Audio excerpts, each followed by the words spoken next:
Bus depot का नाम है ना, आरटीओ वाला रास्ता इधर भी पुलिस वाला था अभी सीधा बोलता बॉडी नहीं मिलेगा। और एक सादा ड्रेस में आए थे। आप बाद में आते सर, आप बाद में आने का नहीं आप नहीं थे तभी, और जब भी मेरे को डंडा पड़ा है तभी आप नहीं थे। अरे भैया लवड्याचा निघ, भैया लवड्याचा निघ. कोण आहेस तू? तुझी लायकी काय? तुझी जाणीव काय? हा, तू ते काम करायला आहे, हे करायला आहे, हे असं तसं हे ते, म्हणजे सगळे माणसं एक लेवलला तुम्ही वागा ना, एक लेवलला वागायला पण पाहिजे. इथे सगळे माणसं जेवढे आहेत काय लक्षची हा आज मुलगा चांगला गेला. अजून ही आमची मुलं फिरतात, आम्हाला भीती वाटायला लागलेली आहे साहेब, पण आम्ही तुमच्या आधारावर जगतो. त्यामुळे त्या दिवशी आम्हाला एक साहेबांनी चांगलं सजेशन दिलं की मी तुमच्या सयद आणि नंतर सुद्धा आपले जे अधिकारी आम्हाला नेमून द्याल त्यांनी ह्या विभागामध्ये आतमध्ये राऊंड अप मारले पाहिजेत, तरी ते दारू पितायत. आणि ह्या डेपो पासून ह्या पासून ह्या ब्रिज पासून सगळी मुलं मुली सुद्धा बसलेले असतात, दारू सुद्धा त्या ब्रिजवर पितात. काय एक दोन वेळ मी विचारलं तर म्हणले ते आपली हद्द नाही, ते रेल्वेची हद्द आहे. आता ही रेल्वेची हद्द आहे. मैं भी 2 लाख काटूंगा, लेकिन मुझे शांति मिलेगा, मुझे शांति मिलेगा इसलिए कि मैंने अपने भाई का बदला लिया है. और ये लड़का पूरे आजाद नगर साय नगर में कोई बोल दिया ये लड़का अगर दारू पीता रहेगा मैं चारों का अब भी छुड़ाने को माफ करता हूँ. बोलो अब भी काफी बोलो, मैं जेल से निकालूंगा.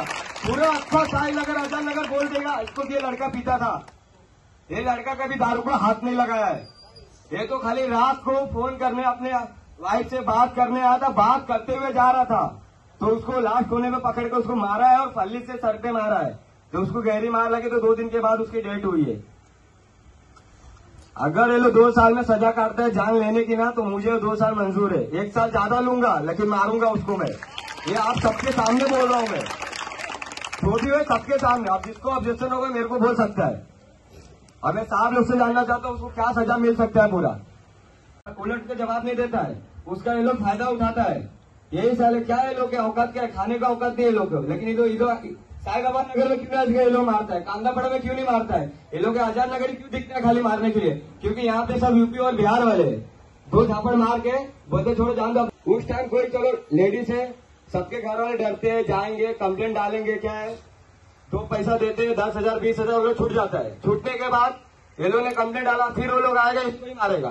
तो ये लोग कितना दिन जाएगा कंप्लेंट डालने. मैं तो बोलते एक ही बार तो खत्म करो ना, फिर डाल के काय के लिए बार बार छोड़ने का. वही चीज तो अगर किसी साहब लोग के साथ अगर घर पे होता तो मैं बोलता हूँ क्या कोई ऐसा रहता उसको बराबर से सजा मिलती ना. लेकिन ये हमारे घर पे आम आदमी की भी कोई ध्यान नहीं देता है. ये आम आदमी कोई नहीं देखता है. हुआ के साथ और बच्ची के साथ आगे का भविष्य का क्या. आजाद नगर साईबाबा नगर के सामने आप मुझे जवाब दे दो, बस वो मैं आपका जवाब फैसला लास्ट समझूंगा जो भी होगा. लेकिन वही वो 4 लड़के अभी भी यहाँ पे रिटर्न आना नहीं चाहिए. उस पर जितना हो सके. आज मेरे घर पे हुआ है, कल भगवान ना करे वही लड़के किसी और के घर पे करे. ये चीज अब बर्दाश्त नहीं होगा. अब उसके बारे में आप लोग करो. वो लोग छूटना नहीं चाहिए चाहे कुछ भी हो जाए. उसमें से एक भी बंदा 17 से नीचे नहीं है. जो एक था वो 7 फरवरी को उसका बर्थडे हुआ है, ये हमको मालूम है क्योंकि हमारे एरिया के बंदे लोग हैं. साई नगर के लड़के लोग हमको मालूम है. मेरे को खबर मिला था भाई का लास्ट स्टेज पे है तो हम लोग अभी जो चीज इसको ही पता. अभी ये बोलता है कि चिल्लर जेल में गया, ये चीज हमको भी पता चला है. अभी हमको कोई बताया नहीं, हमको भी खबर मिलती है क्योंकि भाई हमारा भाई गया है. हम आजाद नगर मध्ये 2 दिवस गेल्या आठवड्यामध्ये एक 84 करके 40 वर्षाच्या तरुणाची हत्या झाली. त्यांची पत्नी आहे आणि 2 मुलं आहेत, छोटी छोटी लहान मुलं आहेत. 10-12 वर्षाची मुलं आहेत. ही दुसरी घटना आहे. आणि हा जो भाग आहे हा वार्ड क्रमांक 1 आहे. मुंबई महानगरपालिकेचा शेवटचा वार्ड आहे. तुम्ही पाठीमागे बघाल तर सगळे मँग्रोव्ह आहेत, अननोन एरिया. त्या साईडला एक प्लॉट आहे, तो सुद्धा ओपन प्लॉट आहे, मोठा प्लॉट आहे. इकडे बेटचं डेपो आहे. त्या बेटचं डेपो पण बांधलाय बीएसटीने, पण तिथे सिक्युरिटी नाही, काय नाही, चालू नाहीये. आणि ह्या सगळ्या मोकळ्या जागेमध्ये बाहेरची लोक येऊन या चरस, गांजा, दारू पिणं गाड्यांतून, रिक्षातून किंवा ओपन मध्ये आणि इथे अनैतिक प्रकार चालतात, महिलांना त्रास होतो.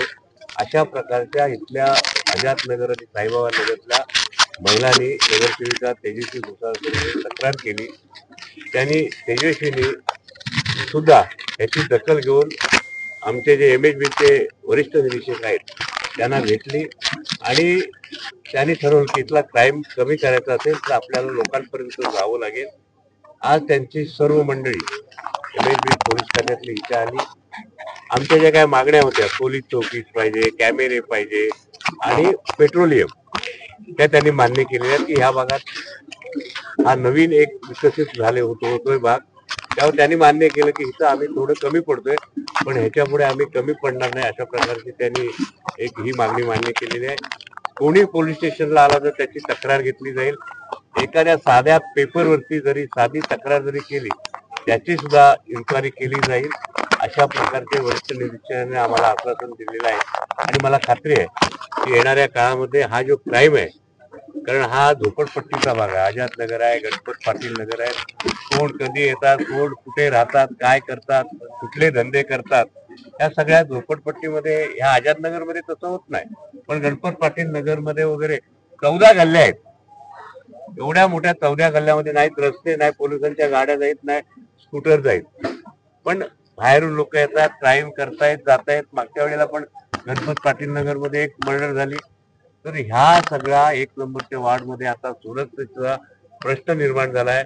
पण मला खात्री आहे की आमचे मुंबई पोलीस आणि आमचे MHB पोलिसचे सर्व पदाधिकारी याच्यात लक्ष घालून यापुढे झिरो क्राईम होईल अशा प्रकारचे आम्ही पण मदत करू. त्यांना आम्ही सुद्धा त्यांना चौकी लागेल, आणखी काय लागेल, त्यासाठी आम्हाला जर कुठं फंड मिळाला तर जरूर करून इथला क्राईम ह्या जनतेसाठी, आमच्या महिलांसाठी आणि लहान मुलांसाठी आणि एक कुटुंब, आता आम्ही पण त्याच्यातून गेलोय, आमचं कुटुंब पण या स्थितीतून आधी जातोय. त्यामुळे आम्हाला ह्याची कल्पना आहे की लहान मुलं, मला सुद्धा 2 नातू आहे, त्यामुळे त्याची कल्पना मला आहे.